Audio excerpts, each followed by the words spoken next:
మీరు ఎవరినైతే మీరు ఇల్లు ఇప్పిస్తున్నారో ఇల్లు సరైన సమయంలో మొదలు పెడుతున్నారా లేదా అనేది మీరు ఫాలో అప్ చేసుకోవాలి. ప్రొసీడింగ్ ఇచ్చేసిన అంతవరకే మా పని అనుకుంటే కుదరదు. వాళ్ళకి ఏ సమస్య వల్ల ఆగుతుందో, ఏ సమస్య వల్ల వాళ్ళు జాప్యం అవుతుందో మీరు కనుక్కోవాలి. ఒకవేళ డబ్బులు లేక మొదలు పెట్టట్లేదు అనుకుంటే డ్వాక్రా గ్రూప్ మహిళల దగ్గర నుంచి ₹1,00,000 సహాయకారం తీసుకోవచ్చు. డ్వాక్రా గ్రూప్ మహిళల దగ్గర మీరు అప్పు తీసుకొని తర్వాత అప్పు మళ్ళీ తీర్చేయాలి. లేని విధంగా ఒక మహిళా గ్రూపుల దగ్గర నుంచి దొరకట్లేదు అనుకుంటే మీ ఇంటి పత్రాలు, మీ జాగ పత్రాలు మంచిగా ఉంటే బ్యాంకులలో కూడా లోన్ ఇచ్చే వెసులుబాటు ఉంది. మీ ఇంటికి కూడా రుణాలు బ్యాంకులు ఇచ్చే అవకాశం కూడా ఉంది. 1,00,000 ఇస్తారా, 2 లక్షలు ఇస్తారా, మీ జాగా, మీ పేపర్లు, మీ ప్రొసీడింగ్ ఆర్డర్ వచ్చినాక బ్యాంకర్స్తో మాట్లాడుకోండి. బయట అత్యధిక వడ్డీకి మాత్రం తెచ్చుకోకండి. ఆ వడ్డీలు మళ్ళీ మనం తర్వాత మళ్ళీ ఇద్దాం అనుకుంటాం కానీ సరైన టైంలో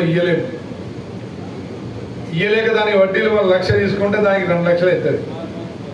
కాబట్టి డ్వాక్రా గ్రూప్ మహిళల దగ్గర కానీ బ్యాంకులలో కానీ రుణాలు తీసుకొని మీరు ఇల్లు కట్టే కార్యక్రమం చేపట్టండి.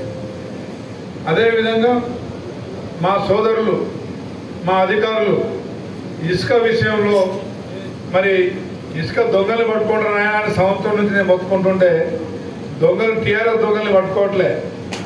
మా వాళ్ళని అమాయకంగా ఈజీఎస్ పనులు చేసేటోళ్ళకు, ఆ సీసీ రోడ్లు పనిచేసే వాళ్ళు, గవర్నమెంట్ పనులు చేసే వాళ్ళను లేదా ఇల్లు కట్టుకునే వాళ్ళని మాత్రం పట్టుకుంటాను.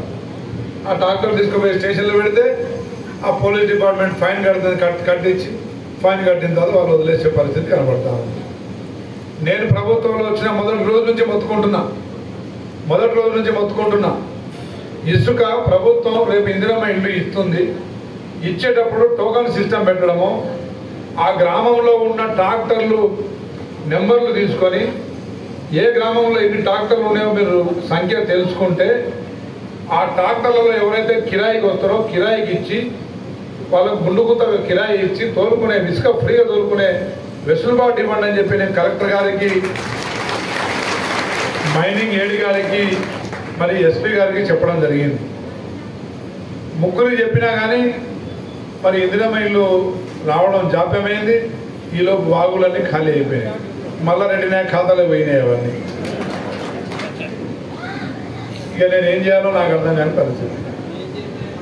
ఇప్పుడు ఎంతగాని చెప్పాను అధికారులకు, మేము కాపలా కాస్తామా సార్, నైట్లో పోతున్నాయని వీళ్ళు చెప్తున్నారు. ఈ అధికారులే వాళ్ళ దగ్గర ట్రాక్టర్కి ఇంత అని మాట్లాడుకొని వాళ్ళకి వెసులుబాటు ఇచ్చారు.